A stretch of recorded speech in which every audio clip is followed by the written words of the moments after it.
the top here all the way down to the bottom. These are all EAR. There's more than one binder or box of evidence inside the Sacramento County Sheriff's Cold Case Unit that's labeled with the acronym EAR, because the East Area Rapist has far more than one victim. He had quite a few strikes, sometimes twice a month.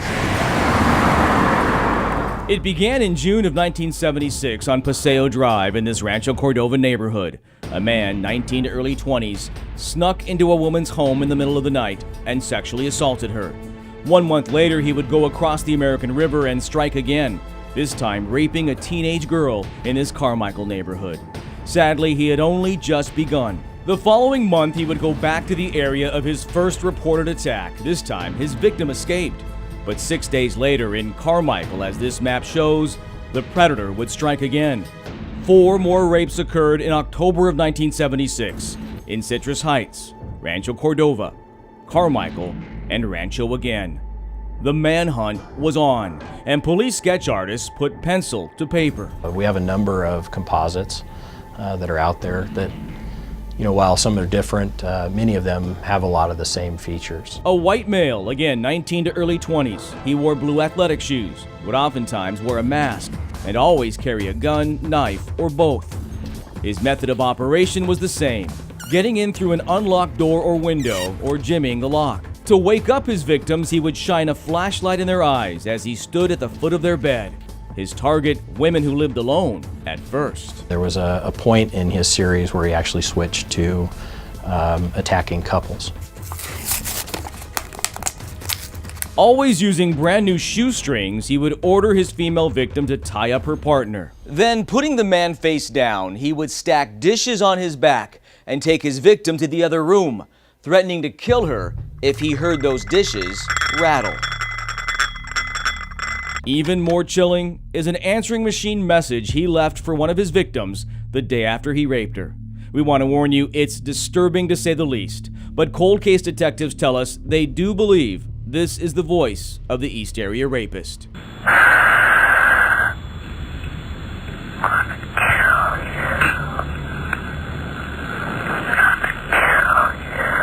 How close was he ever to getting caught? There were several times in the series where he was close. Unfortunately, officers had given chase, but were unable to catch him. He proved to be so elusive in part because the areas in which he struck had something in common. They were near open spaces with trails and fields to make a quick getaway. In the Rancho Cordova area, you have waterways.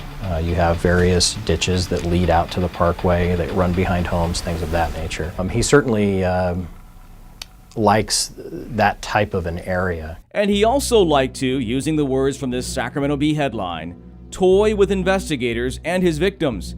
In fact, detectives believe this guy would actually attend some of the emergency town hall meetings held during his crime spree, looking for the next person to attack. How did they know that?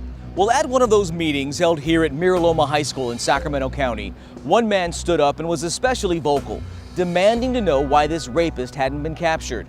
A few weeks later, that man was tied up inside his home.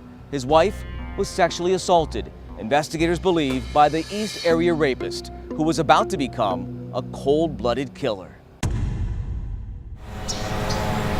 In February of 1978, near this well-kept area in Rancho Cordova, husband and wife Brian and Katie Maggiore saw a suspicious person on their property. It appears Brian and Katie Maggiore stumbled upon him, and they were both shot in the backyard of a home. He would rape 9 more victims in the months that followed. He would strike in Concord and Fremont, leaving behind the telltale signs of his attacks. Going over his method of operation, the things that he did during the incident, we're satisfied that it is the East Area Rapist. Investigators believe he sexually assaulted close to 50 women in the Bay Area and Sacramento from June of 1976 to July of 1979. It's got to be one of the more, notorious unsolved cases in the county then, right?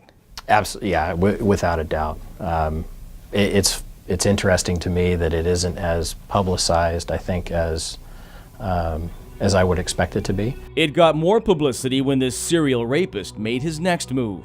There's a lot of people that don't realize that the East Area Rapist went on to essentially sexually assault and murder many people throughout the state of California. Killing 10 people, first in Santa Barbara County, then Orange County.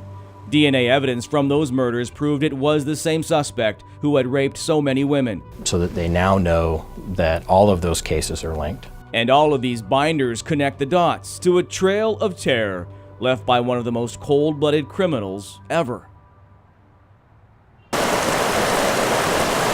Nature's beauty is at its best along this section of the Yuba River in Nevada County, the water shimmering in the sunlight.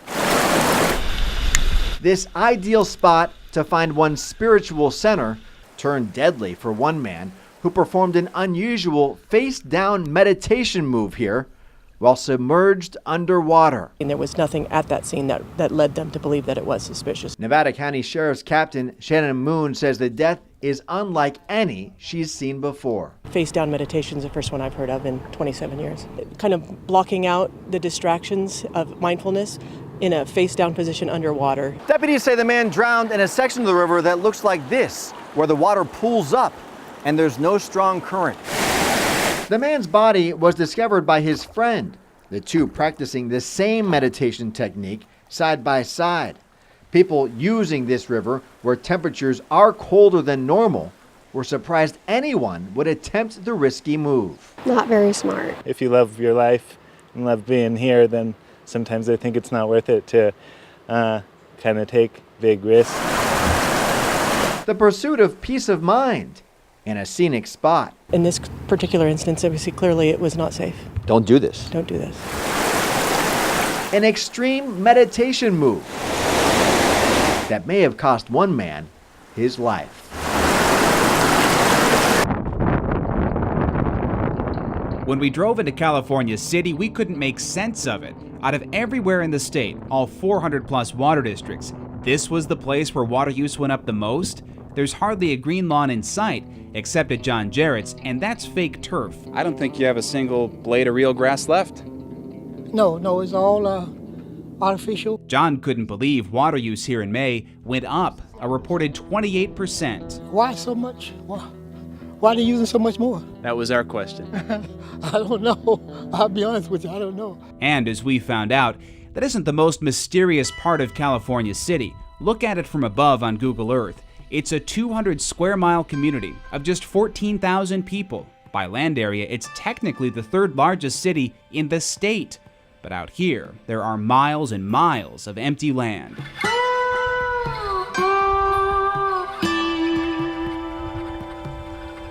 Back in 1965, a real estate developer named Nat Mendelsohn dreamed of building another Palm Springs here in the Mojave Desert. His vision never materialized.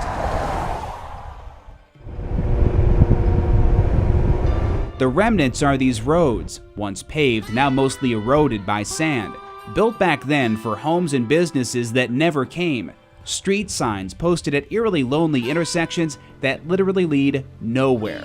And part of this odd, storied history is contributing to the high water use numbers that brought us here in the first place. We took an unscheduled trip to California City Hall. You wasn't me. Where we sat down with city manager Tom Wheel. Are you surprised to see us a little?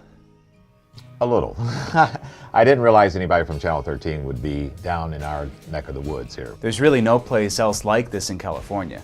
No, actually there's not. Wheel told us the water numbers, which rely on a 2013 benchmark and depict his city as lagging behind with conservation, are flat out wrong. You think your residential customers are actually cutting back? Well, I know our residential customers are coming back. What accounts for that jump? We've had two major shifts since 2013. For one, he says, the new state prison has 2,500 inmates and 750 employees. It's now California City's biggest water user. The city also just started tracking its municipal water use, including 2 golf courses. A big part of the issue, though, is leaky, aging infrastructure. What you have is a city with 51,000 lots, many of which were obviously never built on. But it isn't just roads to nowhere. Take a look at this. It's a fire hydrant. There are water pipes underneath much of this empty desert. They are decades old and starting to fail. Last year we had 400 mainline water leaks in a 170-mile system. which is really unheard of for a small community of 14,000. California City raised water rates 70% to fix the leaky pipes. And while this place is certainly unique, some of its problems are not. City crews discovered a pump was falsely reporting more water than it was actually producing. Tom says water use data is easily skewed in smaller communities across California, forcing increased scrutiny. And that's something everybody's doing right now, and it's causing all of us to look at our systems much more closely. He moved here 30 years ago. That this is one of the first pictures of California City. And he's seen it grow from 2,500 to 14,000 people. It may never reach the lofty heights once imagined, but the city does have something incredibly valuable. It sits on an aquifer, providing stable water in the desert. We have a lot of room to grow, and that's one of the exciting things with California City.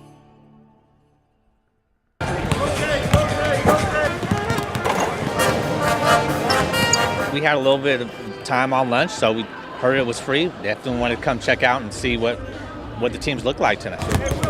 Oh, it's incredible. It's just something that you grow up dreaming of. I get to see all these college players who are going to be in the Final Four play and practice, and it's going to be awesome.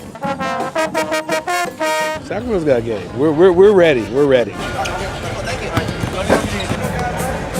3-pointers, free throws, and layups.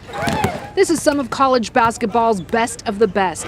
They hit the court at Golden 1 today in preparation for rounds 1 and 2 in NCAA Madness. It is time for players to acquaint themselves with the arena, to warm up and get loose. It's also a time for fans to get close,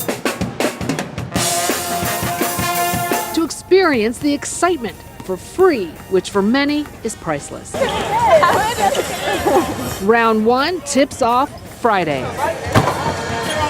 Multiple firefighters are spread out throughout this hillside as they are dealing with flames, and what they're trying to do is save a lot of the homes just yards from where we're standing right now. Crews are telling us here on the front lines that the people that live in these homes had to evacuate late yesterday afternoon. And the worst part about it is these people don't even know if they're going to come home to a house that's still standing. The good news is firefighters saying the people in this area, they created a lot of defensible space around their homes. So right now, that is the good news for the people in this area, but the fire continues to spread. Not only are there flames ripping through the canyons, there's plumes of smoke that could be seen miles away, and we're also dealing with steep and rugged terrain, and we're also dealing with very hot weather and extreme fire danger. Here's what people are going through and firefighters are going through in the valley today. There's a lot of homes right on the canyon edge because of the view.